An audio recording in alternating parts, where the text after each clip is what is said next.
Hello everyone, this is Anshika Singh. और जैसे कि हम हर बार एक नया कंटेंट, एक नया टॉपिक डिस्कस करते हैं सर के साथ। तो बाय द सम रीज़न कि हम कुछ टाइम से शूट नहीं कर पा रहे थे वीडियो, बट अगेन अब आपको हर वीकली कंटेंट आपको मिलता रहेगा। एंड आज का जो टॉपिक है वो हमारा रिलेटेड है पर्यावरण संकट और नैतिकता से, जिसके बारे में हम सर से क्वेश्चंस भी करेंगे और सर हमें उसके बारे में इंफॉर्मेशन देंगे, डिस्कस करेंगे और सब नॉलेज। सर आपसे पहला क्वेश्चन मेरा ये है कि दुनिया में आज पर्यावरण का मुद्दा सबसे गंभीर मुद्दा बना हुआ है। हमारे पास एक ही धरती है, अगर इसी तरह से पर्यावरण का विनाश होता रहा तो हमें इसकी एक बड़ी कीमत चुकानी पड़ेगी। ठीक है, तो आज विकास की दौड़ में हम अंधाधुंध तरीके से धरती का शोषण करने में लगे हैं। मुझे लग रहा है कि पर्यावरण का सवाल सिर्फ मानवों तक ही सीमित नहीं है, ये पशु पक्षी and all the living beings से भी रिलेटेड है। तो सर इस बारे में आप क्या कहना चाहेंगे? देखिए, आज का जैसे कि आपने जो सवाल किया है जी, और सवाल जैसे कि है जो पर्यावरण से संबंधित है कि किस तरीके से जो एनवायरनमेंट क्राइसिस पूरी दुनिया में बढ़ रहा है और कैसे पूरी दुनिया अपने एक प्रकार से विनाश की ओर बढ़ रही है। अब जैसे कि जो आज पर्यावरण का जो इशू है, मुझे लग रहा है कि आज ये सबसे सेंसिटिव इशू के रूप में इमर्ज होकर के सामने आ रहा है। अभी हाल फिलहाल में जैसे कि आपने खबरें सुनी होंगी कि अंडमान निकोबार में 1.5 करोड़ पेड़ काटे जाने के विरोध में हमारे देश में प्रोटेस्ट हो रहा है। अब जो ये आंदोलन चल रहा है अभी हाल फिलहाल में, ये कहीं ना कहीं पर्यावरण की रक्षा के लिए, पर्यावरण को बचाने के लिए ही एक प्रकार से प्रोटेस्ट किया जा रहा है। जी बिल्कुल भाई, ताकि इस धरती की जो सुंदरता है, प्राकृतिक छटा है, वो कम से कम बनी रहे। अब चलिए, आइए अब चलते हैं आपके सवाल की ओर। जी, जैसे कि आपने सवाल किया है और सवाल आपका सिर्फ मानवों से संबंधित नहीं है, बल्कि इस धरती पर रहने वाले समस्त जीव जंतु, पेड़ पौधों से भी संबंधित है। देखिए, ये धरती किसी की निजी संपत्ति तो है नहीं, बिल्कुल कोई प्राइवेट, ऐसा नहीं कि ये धरती सिर्फ पर्सनल प्रॉपर्टी नहीं, किसी की पर्सनल प्रॉपर्टी हो। जी। इस धरती पर जितना मनुष्यों का अधिकार है, उतना ही इस धरती पर जो पेड़ पौधे हैं, पशु पक्षी हैं, जीव जंतु हैं, उनका भी तो उतना ही अधिकार है। बिल्कुल। लेकिन आज हमने क्या किया है कि आज हमने अपने जीवन की गुणवत्ता को बेहतर करने के लिए इस धरती का जमकर के शोषण किया है। प्राकृतिक संसाधनों का हम जमकर के शोषण कर रहे हैं, उनका दोहन करने में लगे हुए हैं कहीं ना कहीं। बिल्कुल ना, जिस वजह से आज सिर्फ मनुष्य ही नहीं, बल्कि मनुष्य के साथ में पेड़ पौधे, जीव जंतु, पशु पक्षी भी इस धरती पर अपने अस्तित्व को बचाने की लड़ाई लड़ रहे हैं। जबकि आज से कई सौ साल पहले हमारे पास में एक समय आग जैसी मूलभूत वस्तु भी नहीं हुआ करती थी, तब भी हमारा अस्तित्व बना हुआ था। और मनुष्य उस समय अधिक सुखी, समृद्ध और मानसिक रूप से अधिक शांत हुआ करता था। लेकिन आज तो हमारे पास में दुनिया की सारी सुख सुविधाएं उपलब्ध हैं, सुई से लेकर हवाई जहाज तक, कूलर पंखा से लेकर के एसी तक। मनुष्यों ने सारी भौतिक सुख सुविधाओं को ईजाद कर लिया है जी। लेकिन इसके बावजूद भी उसके जीवन में कहीं ना कहीं दुख, कष्ट, पीड़ा, भय, क्रोध, संताप, डिप्रेशन, तनाव जैसी समस्याएं बनी हुई पहले से कहीं अधिक बढ़ रही हैं। पहले मनुष्य के जीवन में ये समस्याएं नहीं आती थी, लेकिन आज ये समस्या ज्यादा बढ़ रही। क्यों? क्योंकि कहीं ना कहीं हमने प्रकृति से नाता तोड़ लिया है।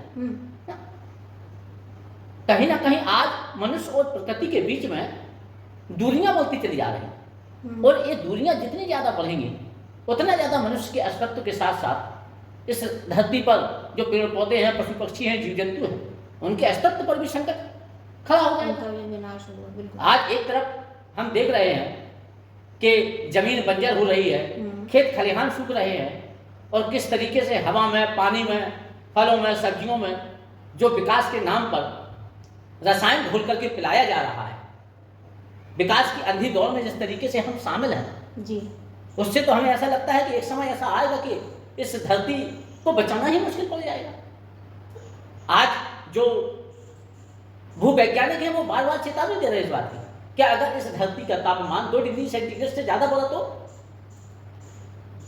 इस पर प्रॉब्लम्स क्रिएट हो सकती कई प्रकार की प्रॉब्लम्स क्रिएट हो जाएंगी। है। जी, काफ़ी इफेक्टिव होगा। लेकिन फिर भी हम कहीं ना कहीं विकास की इस अंधी दौड़ में शामिल हैं और धरती के प्राकृतिक संसाधनों का जमकर के दोहन कर रहे हैं। किसके लिए? सिर्फ अपने जीवन की गुणवत्ता को बेहतर करने के लिए, अपने लालच को पूरा करने के लिए, नीड के लिए नहीं, ग्रीड के लिए काम ग्रीड के लिए हम काम कर रहे हैं। इस धरती पर जैसे मैंने कहा कि जितना अधिकार मनुष्यों का है उतना ही अधिकार पेड़ पौधे, पशु पक्षियों, जीव जंतुओं का भी तो है। बिल्कुल। वो ये धरती किसी की निजी संपत्ति तो है नहीं। आज मनुष्य ने अपने लालच के लिए, सिर्फ एक मनुष्य ने दूसरे मनुष्यों के हक अधिकार ही नहीं हड़प डाले, बल्कि उसने तो इस धरती पर जो पेड़ पौधे, जीव जंतु, पशु पक्षी है उसके भी हक अधिकार हड़प डाले, उसके भी हक अधिकारों पर उसने डाका डाल रखा है। आज पूरी दुनिया में जिस तरीके से कहीं पर भी मानवाधिकारों का हनन होता है तो पूरी दुनिया से आवाज आने लगती है कि फला जगह मानवाधिकारों का हनन हो रहा है। कई प्रकार के टीवी डिबेट्स, कई प्रकार के टीवी में बड़े बड़े एंकर मानवाधिकारों के हनन पर डिबेट कराते मिल जाएंगे आपको, बिल्कुल, है ना। लेकिन क्या किसी टीवी डिबेट में आपने पेड़ पौधों के अधिकार, जीव जंतुओं के अधिकार, पशु पक्षियों के अधिकारों पर कोई डिबेट सुनी? ना के बराबर चर्चा होती है। बिल्कुल। क्या एक गाय को, एक शेर को, एक कुत्ते को उसी तरीके का शुद्ध पानी पीने का अधिकार नहीं है जिस तरीके से एक मनुष्य को? क्या एक कुत्ते को उसी तरीके से शुद्ध हवा में सांस लेने का अधिकार नहीं है जिस तरीके से एक मनुष्य को? ऑब्वियसली है। तो जो अधिकार मनुष्य को है वो अधिकार एक जानवर को भी तो मिलना चाहिए। एक बरगद के पास में भी तो होना चाहिए, एक पीपल के पास में भी तो होना चाहिए, एक कुत्ते के पास में भी तो होना चाहिए, एक गाय के पास में भी तो होना चाहिए। लेकिन उनके हक अधिकारों पर हम कभी चर्चा नहीं करते। भारतीय संविधान का अनुच्छेद 21 ये जो है मनुष्यों को धर्मपूर्ण तरीके से जीवन जीने का अधिकार देता है। तो क्या इसी तरीके का अधिकार एक कुत्ते को नहीं मिलना चाहिए? एक गाय के पास नहीं होना चाहिए? एक बरगद के पास नहीं होना चाहिए? भाई उनको भी तो धर्मपूर्ण तरीके से जीवन जीने का अधिकार है, उनको भी तो शुद्ध हवा में सांस लेने का, स्वच्छ पानी पीने का उनको भी तो अधिकार है। जी बिल्कुल। लेकिन हमने क्या किया? हमने अपने लालच की वजह से, अपने स्वार्थ की पूर्ति के लिए या विकास की इस अंधाधुंध दौड़ में जिस तरीके से मानव आज शामिल है, उसने सिर्फ इस हवा को ही, हवा में ही जहर नहीं बोला, इन नदियों के पानी को ही उसने दूषित नहीं किया। जी जी ना, बल्कि उसने तो जो है पूरे जो धरती का प्राकृतिक वातावरण है उस पर भी आज एक प्रश्न चिन्ह लगा दिया है, सवालिया निशान खड़ा कर दिया है, क्योंकि कहीं ना कहीं वो उन सब चीजों का जम करके शोषण करने में लगा हुआ। हवा को में जहर मनुष्य घोल रहा है, नदियों के पानी को प्रदूषित मनुष्य कर रहा है। ये सब किया धरा मनुष्यों का है और इसका खामियाजा कौन भुगत रहा है? इसका खामियाजा तो इस धरती पर रहने वाला हर एक प्राणी, हर एक जीव जंतु सब भुगत रहे हैं। बिल्कुल। तो उनके अधिकारों पर भी, एक बेजुबान जानवर के अधिकारों पर भी चर्चा होनी चाहिए। बिल्कुल। लेकिन उनके मुद्दे तो चर्चा से गायब होते हैं, उनकी चर्चाएं ही नहीं होती हैं। उनकी चर्चाएं भी नहीं होती हैं, उनकी चर्चा, उनके मुद्दे तो गायब रहते हैं। हम उसी दुनिया की बात कर रहे हैं जिस दुनिया में हम कहते हैं अहिंसा परमो धर्म, कि अहिंसा सबसे बड़ा धर्म है। लेकिन हम अपने टेस्ट के लिए एक बेजुबान जानवर को मारकर खा रहे हैं, उसको भून करके खा रहे हैं, उसकी खाल धो रहे हैं। जी है? कहाँ गई वो अहिंसा परमो धर्मा की नीति कि आप अपने टेस्ट के लिए एक बेजुबान जानवर की खाल उधेड़ करके उसको मार करके खा रहे हैं? हम एक और नारा देते हैं वसुधैव कुटुंबकम, यानी कि पूरी धरती ही हमारा परिवार है। तो क्या एक कुत्ता, एक गाय, एक बैल, एक बकरी, एक बरगद, एक पीपल आपके इस परिवार का हिस्सा नहीं है? उसे भी तो इस परिवार का हिस्सा होना चाहिए। जी बिल्कुल। आज अगर आपका शोषण होता है तो आप क्या करते हैं कि न्यायालय भी जा सकते हैं, सरकार के खिलाफ में जिंदाबाद और मुर्दाबाद के नारे भी लगा सकते हैं। लेकिन एक बेजुबान जानवर, जब उसके अधिकारों का हनन होता है, उसका शोषण होता है, तो क्या वो न्यायालय जा सकता है? क्या वो सरकार के खिलाफ जिंदाबाद मुर्दाबाद के नारे लगा सकता है? नहीं, बिल्कुल नहीं।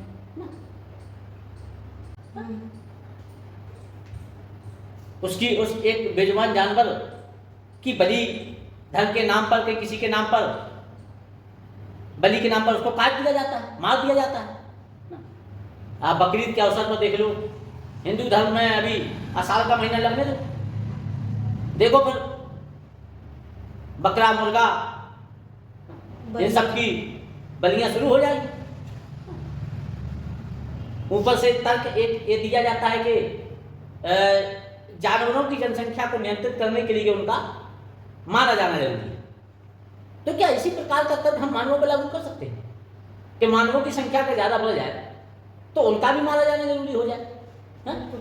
तो ये तो एक प्रकार से बिल्कुल मतलब इलॉजिकल बात हो गई कि उनकी संख्या को नियंत्रित करने के लिए आप उनको मार रहे हैं और मानवों की संख्या अनियंत्रित होती चली जा रही है। धरती के संसाधनों को लूट रहा है मनुष्य, धरती के प्राकृतिक जो संपदा है उसका दोहन कर रहा है मनुष्य, और उसका खामियाजा भुगत रहा है एक बेजुबान जानवर, एक पेड़, एक पशु, एक पक्षी, है ना। तो किया धारा सब मनुष्य का है, लेकिन खामियाजा भुगत रहा है इस धरती पर रहने वाले समस्त जो लिविंग बीइंग है वो। Okay, thank you so much sir for your answer.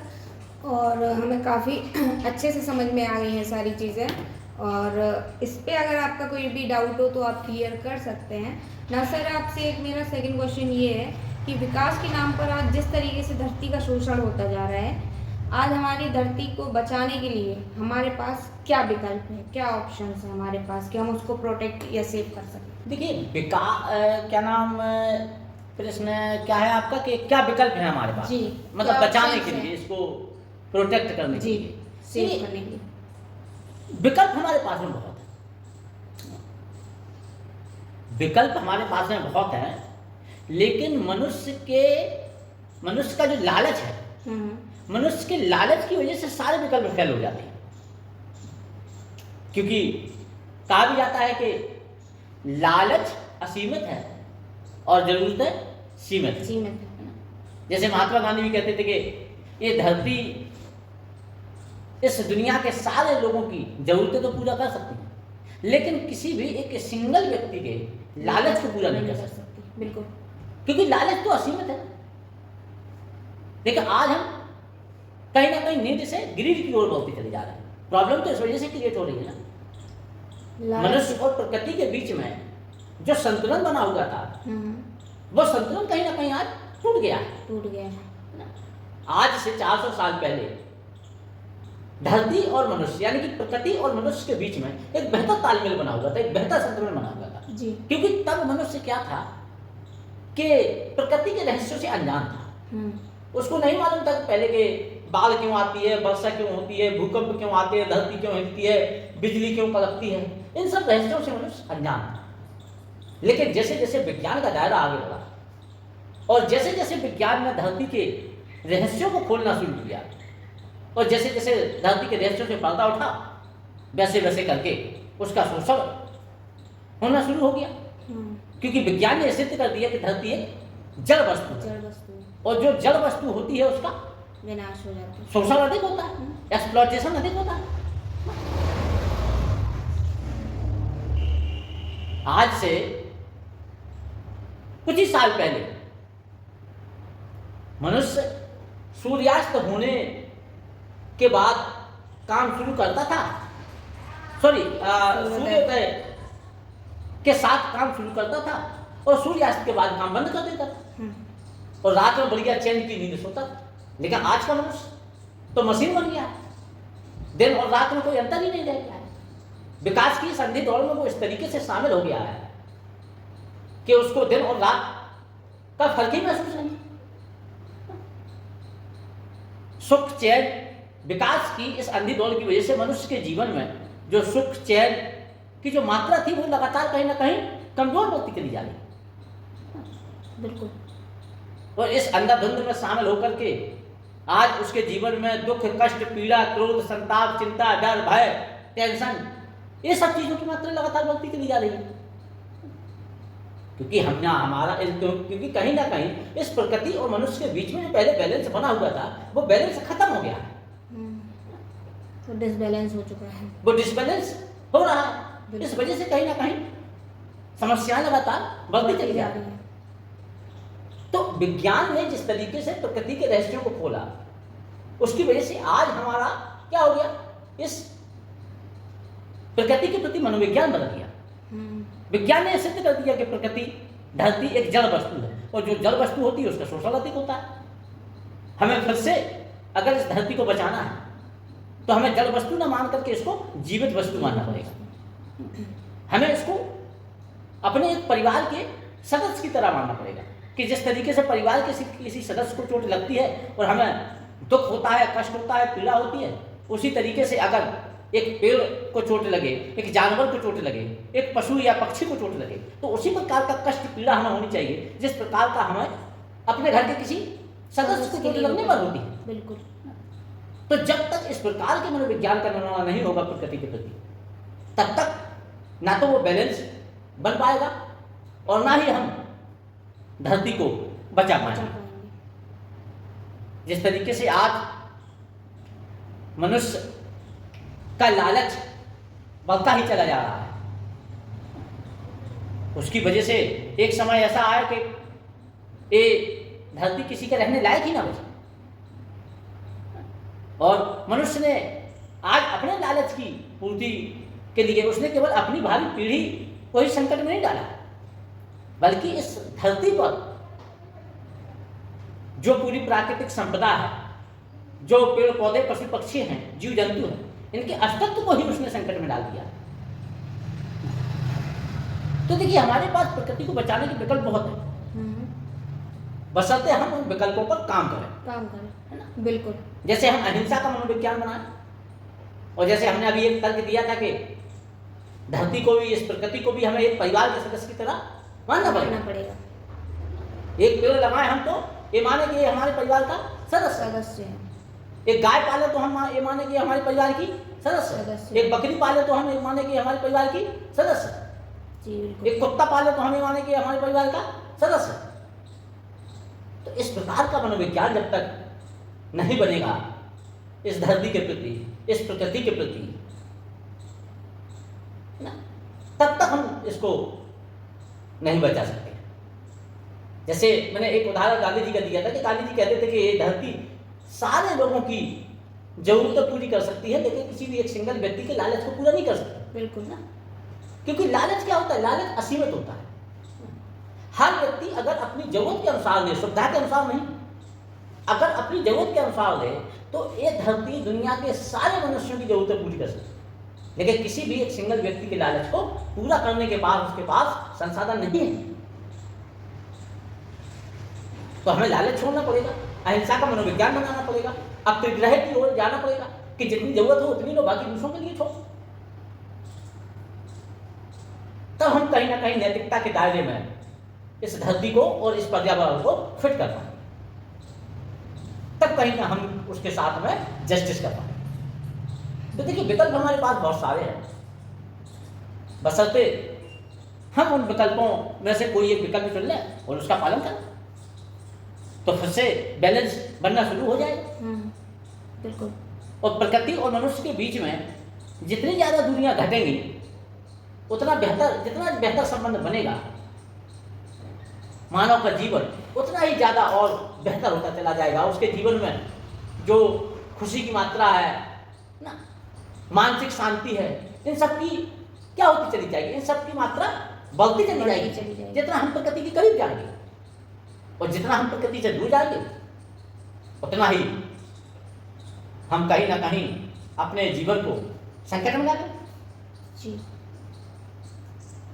Okay, thank you so much sir, आपने हमारे टॉपिक का, हमारे क्वेश्चंस का बहुत अच्छे से आंसर दिया है और हमें कॉन्सेप्ट भी क्लियर हो चुका है। तो जैसा कि आप लोग जानते हैं कि हम कुछ समय से वीडियो पोस्ट नहीं कर पा रहे थे बाय सम पर्सनल इशूज़, तो अगेन हम स्टार्ट कर दिया है हम लोगों ने वीडियोस को पोस्ट करना, वीडियोस बनाना, आपका कंटेंट लेके आना। तो अगर आपको कोई भी डाउट होता है तो you can discuss with us और कमेंट्स करिएगा। And thank you everyone.